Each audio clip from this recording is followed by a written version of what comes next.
igsuon. Adunay paagi aron makapadayon ta sa pagpangalagad diha sa Ginoo.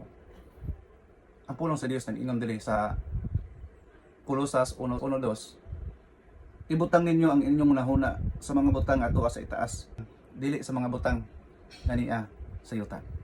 Higala ko igsuon usa kini ka sulti ni Apostol Paul sa paagi nga kita makapadayon sa pag-alagad diha sa Ginoo. Ibutang ang atong hunahuna ngadto sa itaas. Sa ato pa atong i-focus ang mga nahuna nato sa itaas. Kay og dire sa yuta higala kay igsuon, sumala sa balang kasulatan, kitang tanan lumalabay ra kita. Muna ang gusto sa Dios nga ibutang gyud ang atong mga hunahuna nato diha sa kitaas. Nganuman unsa man ay ang naa sa hitaas higala kay igsuon.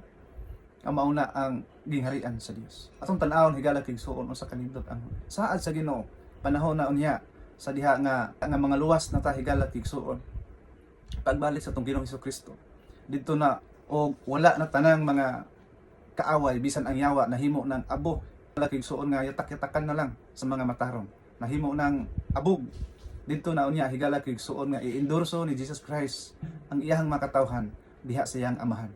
Ang saad sa Dios o mao ni ang hitabo higala kay igsuon dito na unya sa gingharian sa Dios. Revelation 21 verse 22 higala kay igsuon. Og wala ako'y nakita nga templo didto kay ang Ginoong Dios nga makagagahom og ang kordero mao ang iyang templo. Og ang syudad walay kinahanglan nga pagahayagan sa adlaw ug sa bulan kay ginaiwagan siya sa himaya sa Dios og ang kordero mao ang iyang suga.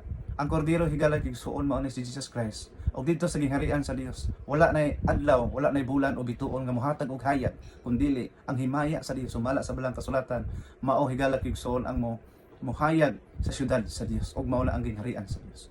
Ingon sa dinhi sa verse 27, og walay makasulod kaniya bisan kinsa nga mahugaw ni ang nagabuhat sa kalawayan og bakak, kundili ang mga nasulat lamang sa basahon sa kinabuhi sa kardero. Mao na higala kay igsuon nga dito wala na sa gingharian sa Dios. Wala na makasulod nga mahugaw, bakakon, kundili kato lamang makasulod lamang nasulat sa basahon sa kinabuhi higala kay igsuon. Ingon sa dinhi Book of Revelation 22:4, og nakita ko ang iyang nawong og ang iyang ngalan sa ilang mga agtang, og wala nay kagabhion didto, og wala sila kinahanglan sa suga sa lamparahan bisan kahayag sa adlaw kay paghayagan sila sa Ginoong Dios og managhari sila sa mga katuigan nga walay katapusan. Muna higala kay igsuon nga ingin ana kanindot sa gingharian sa Dios. At ang hatagan natong pamalandong sa tibuok natong kinabuhi higala kay igsuon. Napaka nindot kaayo alang sa mga katawhan sa Dios, alang sa mga binuhat sa Dios, alang natong tanan nga mga binuhat sa Dios, sa diha nga mga lagad ta diha sa Ginoo, sa diha nga padayon ta sa pagpangalagad sa Dios, taliwala sa mga pagsulay sa kinabuhi, mga lapsis nato, mga kapakiyasan, mga kulangon, dili lang gid ta mo liko sa wala sumala sa balang kasulatan o muliko sa tuo nga makapalayo sa tua sa pagpangalagad sa Dios, kundi mo padayon ta sentro ang pulong sa Dios ng ingon nga kadto mulahutay pero ang mamaluwas. But pasabot nga ang paglahutay higala kay igsuon dili nga undang-undang ang atong pagpangalagad sa Dios. Daghan ang mga Kristohano nga niingon nilahutay sila pero ang ilang pagtuon nilahutay sila pero walay pagpakita o walay pagtuman sa pulong sa Dios, walay pagtuman sa kasuguan sa Dios. Mga lagad lang panahon nga nagkalisod na, nangalagad lang panahon nga nagkinahanglan na diha sa Ginoo, nangalagad lang panahon nga nagtinga na, nangalagad lang panahon nga maihap na lang ang adlaw sa iyang kinabuhi higala kay igsuon. O mga lagad lang sampit na sa Ginoo og panahon nga naa na sa mga kritikal nga sitwasyon sa iyang kinabuhi higala kay igsuon dili ingon ana higala kay igsuon kun dili ang atong pagpangalagad sa Ginoo consistent ta nga mo duol diha sa Dios, mo sunod sa sugo sa Dios higala kay igsuon. Kay kini nga gingharian sa Dios usa kini ka butang nga tinuod, mga butang nga palabuton higala kay igsuon nga gitaganan niya alang sa iyang katawhan. Ingon sa dinhi sa verse 6, og siya nag-ingon kanako kining mga pulunga, mga matinumanon og mga matuod gini, tinuod gini higala kay igsuon nga saad sa Dios. Og atong nasayran napakanindot diha higala kay igsuon. Pilara ang kalipay nato sa kalibutan higala kay igsuon, maihap ra ang mga tuig apan dinhi sumala sa balang kasulatan kinabuhi nga walay katapusan. Akong ipakita sa inyo higala kay igsuon.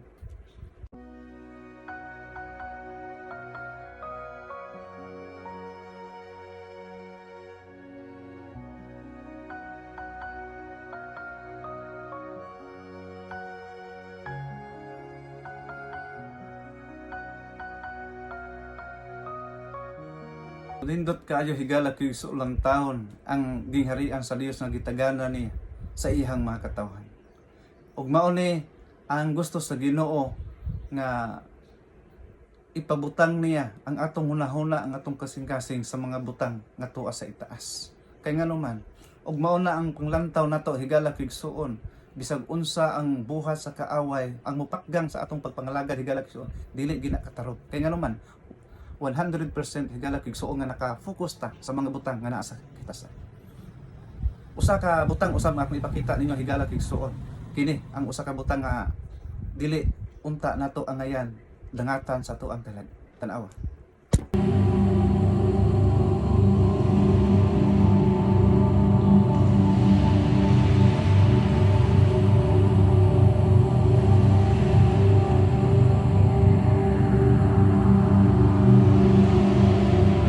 Usa ka subo lang taon higala kay suon ang kasakit dihang dapita.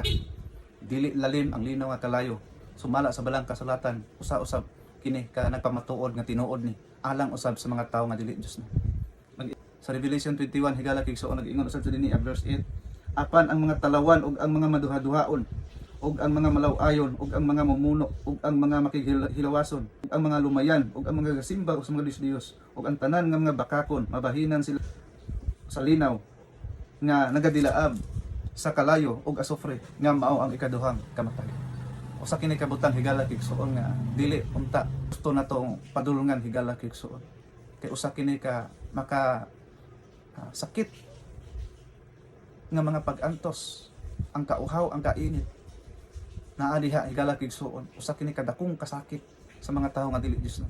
Busa ang pulong sa Dios higala kay suon nga nagpamatuod gini nga siya gusto nga madangat ta diha higala kay suon. Higala kay suon diha sa Ginoo gihigugma ta sa Dios. Tan-awa ang gugma sa Dios nga gihatag niya anak nga bugtong.